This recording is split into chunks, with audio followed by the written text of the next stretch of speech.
Welcome back to the Rational Boomer podcast, the video version.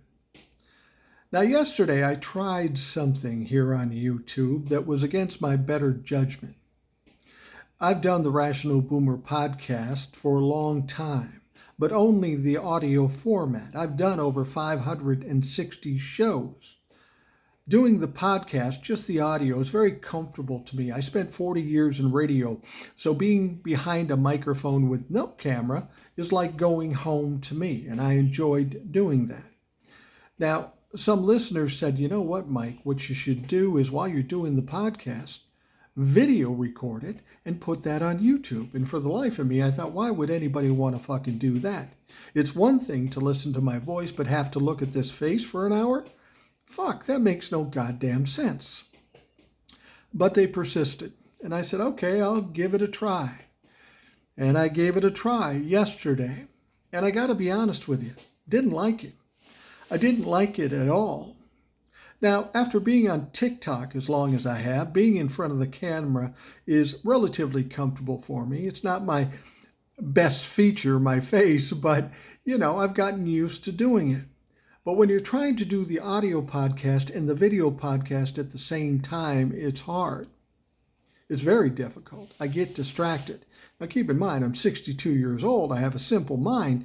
That kind of multitasking isn't that easy for me. So I had to decide what I wanted to do. I did want to do some things for YouTube that are longer than the TikToks, but I didn't want to record my podcast because it was just a pain. I didn't like it.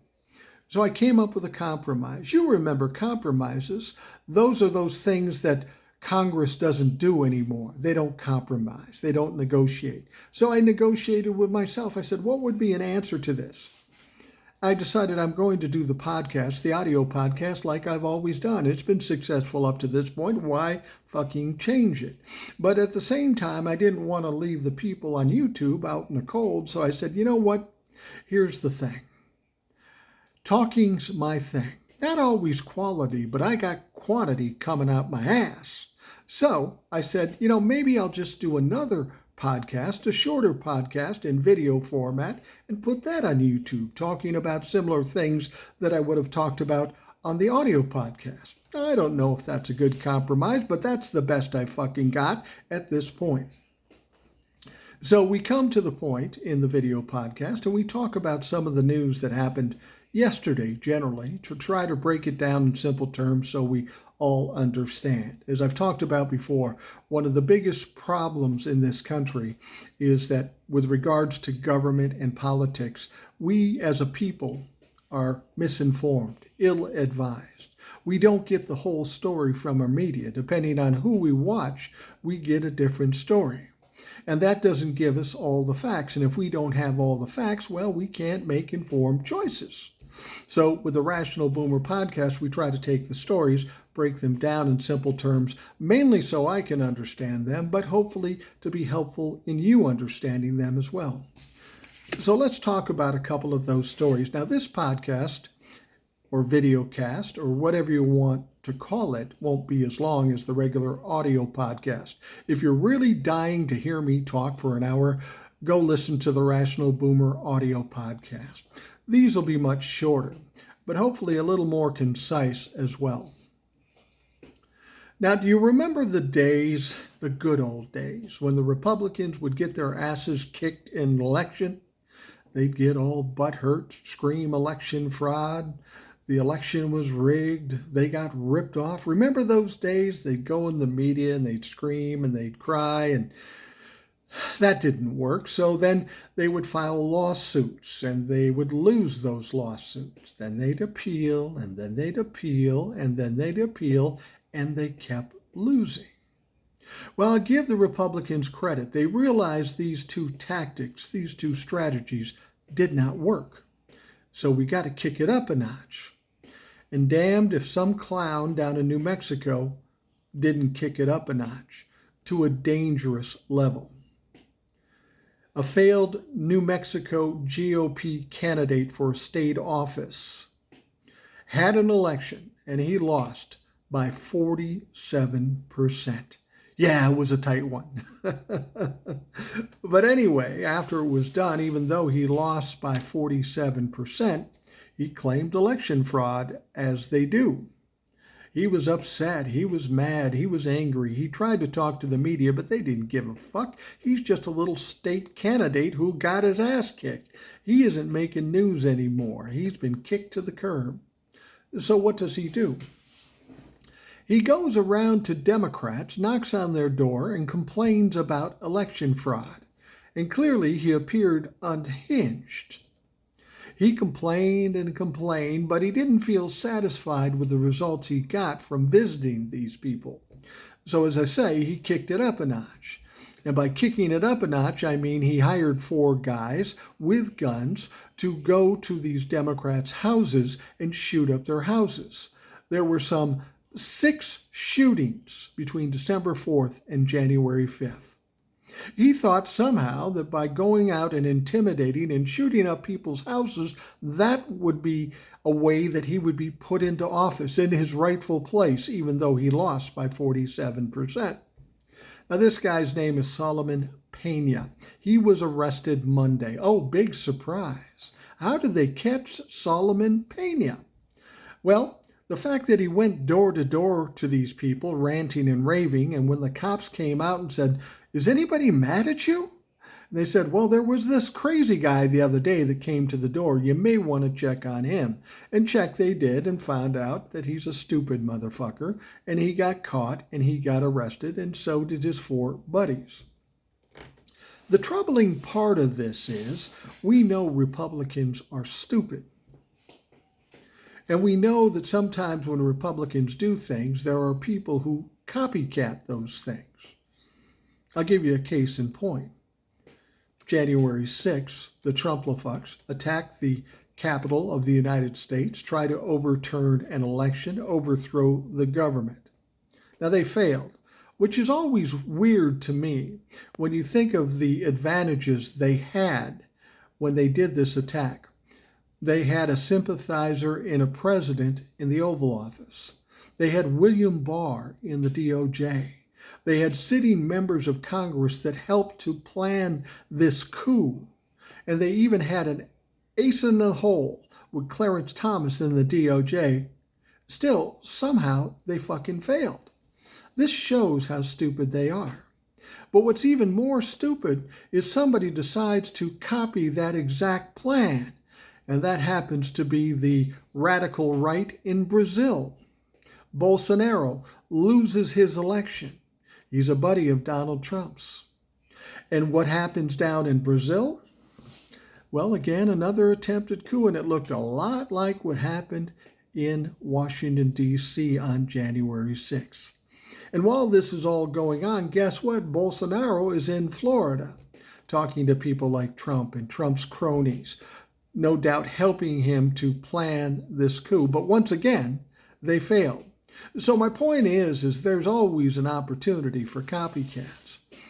Now, we know that lawsuits and whining and crying aren't working for the Republicans, and we have more elections coming up ultimately, especially in 2024. So if that doesn't work, what do they do next? Well, again, we have this clown in New Mexico who decides to go shoot up Democrats' homes. Thank God nobody was hurt or killed. But still, that is pretty egregious. We understand there may be as many as 6 shootings between December 4th and January 5th. People have often said that the Republicans or the Trumplafucks could get violent. Well, it turns out this crazy motherfucker was, and he was a candidate for state office. I've always said I'm not sure that you're going to see large crowds like we saw on January 6th attacking the Capitol, because it's a much different situation now. Back then, as I said, they had people in every branch of government that were supporting and protecting them. Well, that's no longer the case. Joe Biden is president. Merrick Garland is the attorney general. The members of Congress have been kind of neutered, even though the Republicans have the advantage in the House of Representatives. But if they were to come out in force and attack the Capitol or some other entity, they're going to get pushback, and it's going to get very serious. Violence breeds violence. Desperate times call for desperate measures. Do you think Joe Biden and the Democratic Party are going to stand there opening the gates like the Republicans did back on January 6th? Oh, I think not. There's going to be a lot of these people taken down, and they know that. They're bullies at heart, and they only go into situations where they know they're going to win. And at this point in time, given who's in control, they know they don't have a chance. So bullies are cowards, and they will not do it. That brings me to the House of Representatives. Since the Republicans had taken over the majority, a slim majority no less, and Kevin McCarthy became the Speaker of the House after 15 fucking tries, it's been a dumpster fire there. I mean, they're mad at the Democrats and want to try to take the Democrats down, but not until they get done fighting amongst themselves. You got the MAGA fucks and you got the moderates and conservatives that are trying to step away from MAGA. These people can't come together and agree on anything. Like I said, it took 15 tries to elect a Speaker of the House. The first time that's happened in some 130 years. It was an absolute embarrassment to the Republican Party.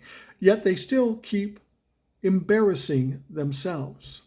It's fucking crazy, to be perfectly honest with you.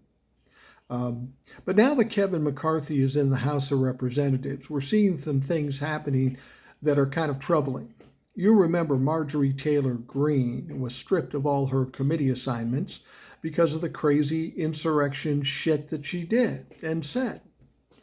Well, now that Kevin McCarthy is the Speaker of the House and the Republicans hold sway in the House, now Marjorie Taylor Greene has been given back some committee appointments. And imagine this, she got 2 appointments, one to Homeland Security and one to the Oversight Committee. Are you fucking kidding me? Really? This woman is going to be ultimately exposed as being part of the attempted coup, yet she's on the Homeland Security Committee. How can that fucking be? That can't stand. It won't stand, especially if she gets indicted ultimately, or at least exposed for who she is.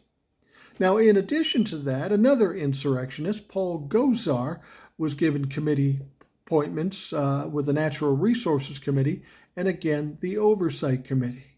Once again, this guy was part of the people strategizing and planning the attempted coup, yet he's on the Oversight Committee. We've got people that are criminals handling oversight of our House of Representatives and our government as a whole. I mean, that's absolutely a fucking joke. It's absolutely ridiculous. And that's not even the craziest thing. Remember George Santos. He's the guy that's lied about everything. We don't even know for sure what his name is. He's wanted by the law in Brazil. He's lied about his education. He's lied about his work background. There's a lot of questions about where he got his money. Here's a guy that was making $55,000 a year and evicted multiple times from homes. Yet somehow, when he was running for the House of Representatives in New York, he was able to donate $700,000 of his own money to the campaign. Well, how does a guy making $55,000 a year end up with $700,000? He can't. Somebody gave it to him. And it turns out he has a connection to a Russian oligarch. We know how the Trumplafucks love Russian oligarchs. Vladimir Putin, Russian money. They want you to believe that they have no connection to Russia, but everything they do is connected to Russia, and what Santos has done here is absolutely criminal. Now, the thing about it is if you look at what's happened in the House of Representatives and Kevin McCarthy, it's even more troubling. Since Santos was elected to the House of Representatives, they keep going to Kevin McCarthy and saying, what are you going to do about it? And he'll say something like, well, what crime did he commit? Well, he committed a lot of crimes. He just hasn't been indicted yet. Well, apparently, until he's been indicted, he's not going to do anything. But it's even more egregious than that. Kevin McCarthy and some of the other reps in the House of Representatives knew about George Santos and his fraudulent behavior, his lies, before he was even elected. But still, they supported him. And even now, after he's been elected to the House of Representatives, Kevin McCarthy still supports him. And how he supported him? By putting him on 2 committees. This guy shouldn't even be in the House of Representatives, and now Kevin McCarthy appoints him to 2 committees, even though he knows he's a fraud. Well, will this get back to Kevin McCarthy? Will he be complicit in these crimes that clearly George Santos committed? George Santos has 4 different investigations, federal and state, going against him. His money situation is really sketchy, and he's going to probably get nailed on at least that. And if he gets nailed on that, how does it trickle back to Kevin McCarthy and some of the other Republican leaders who supported this guy the whole way? Question is, why did they support him? Well, we know why they supported him. Because they were just going to barely slip by with a majority in the House, and George Santos represented part of that slim majority. George Santos is a big supporter of Kevin McCarthy. He voted for Kevin McCarthy in the election to make him Speaker of the House. In fact, it turns out he voted the deciding vote to make Kevin McCarthy the Speaker of the House. The thing about it is all is going to come out about George Santos. He is going to be exposed. He will be kicked out of Congress, and he will probably go to jail. I've never seen a bigger liar, a dumber liar. I mean, I don't know how he thought nobody would check this out, but clearly he was checked out after the fact, and the Republicans knew about him before. What the fuck? The Republicans clearly only care about the power in the House of Representatives. They don't care if this guy's legitimate or ethical, long as he's on their side. And see, therein lies the problem for the Republican Party. That may work in the short term, but in the long term, it's going to burn them down.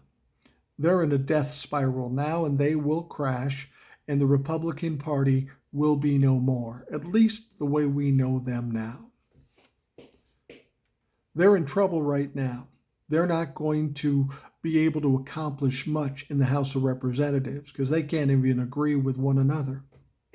They're going to look very stupid and silly with their investigations, and come 2024, they are going to get spanked. And it will take until 2024 for the Republicans to realize, hey, that's not a good idea. Maybe we should change it up.